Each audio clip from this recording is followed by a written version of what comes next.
We're here at APATS 2025. We're getting you more coverage from the show. I'm really pleased to have with us Christine Bohl. She's the Commercial Director of Training at Boeing. Christine, thanks very much for making the time to be with us. I know you're quite busy.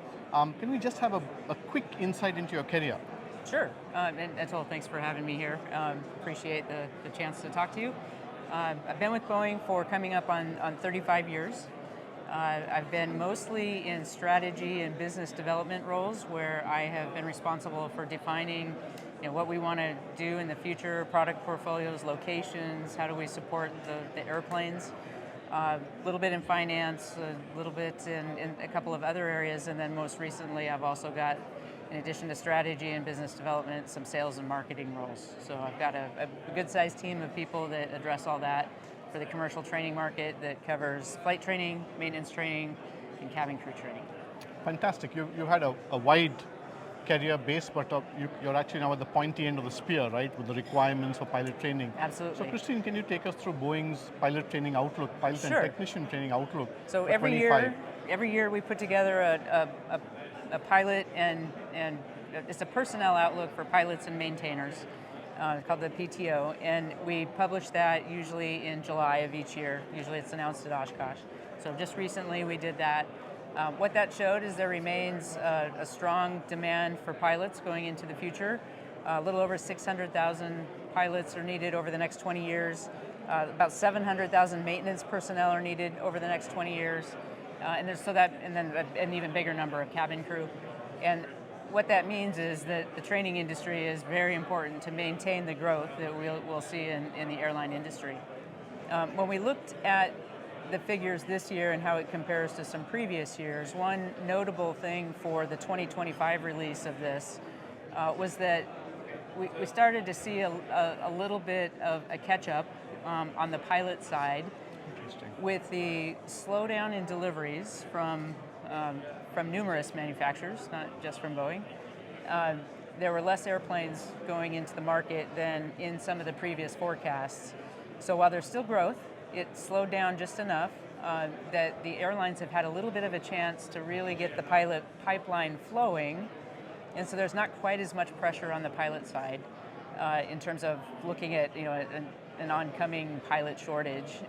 So it seems to be in a better balance now.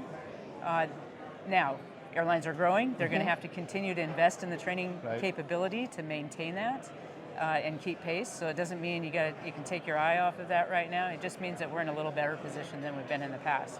Where we do see more pressure now is on the maintainer side, in that maybe that hasn't kept up as much as things have kept up on the pilot side. So we're taking a hard look at what we need to be investing in on that maintainer side as well to ensure that the industry is supplied with the right amount of personnel. Would you say that the pause has given even as an organization Boeing a chance to sort of relook at some strategies here when it comes to pilot training, technician training? I mean, do something to get things moving even faster? New technologies, for example. For us, there's a couple of things that fall into that. So first of all, we've been in the process over the past few years of really refreshing our portfolio to incorporate competency-based training into all of our training products. That's flight, maintenance, and that's given us an opportunity to continue to do that and get in a better position to support when the growth really does ramp up further.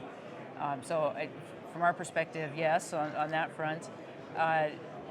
Technology is another interesting one. That's constantly evolving, and we're definitely keeping an eye on what's happening in the industry and how can we leverage that technology.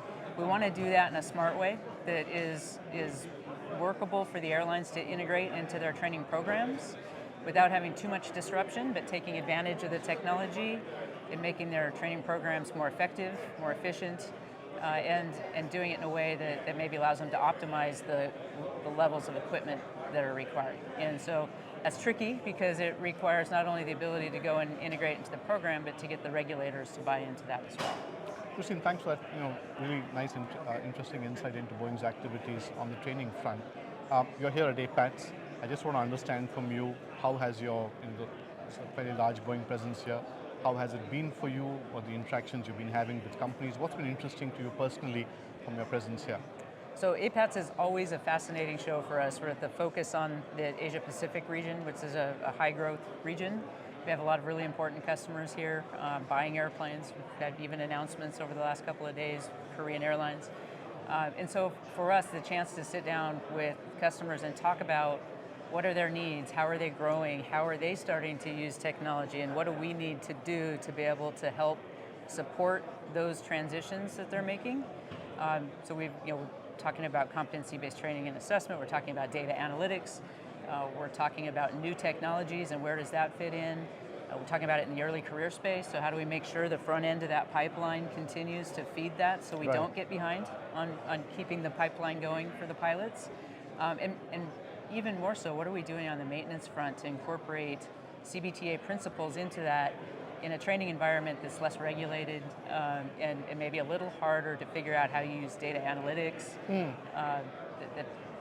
The VR technology makes more sense there. Data analytics is a little tougher, but we do think there's some things there that could be useful if we can figure out exactly what it is we need to do with the data. Do you find, when you're here and you look around, you find some of the technologies evolving faster than the others? What's your sense from what you see around here?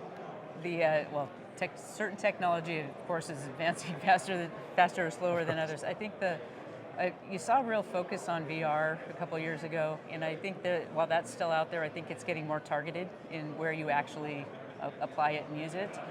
The big thing that's advancing quickly is data analytics and AI usage. And again, I think that comes back to how do you get the part of the data that's really relevant, and then once you have it and analyze it, that's not enough. How do you then incorporate it into what you do next and put that into your training programs? And how do you measure the impact that having access to that data is having?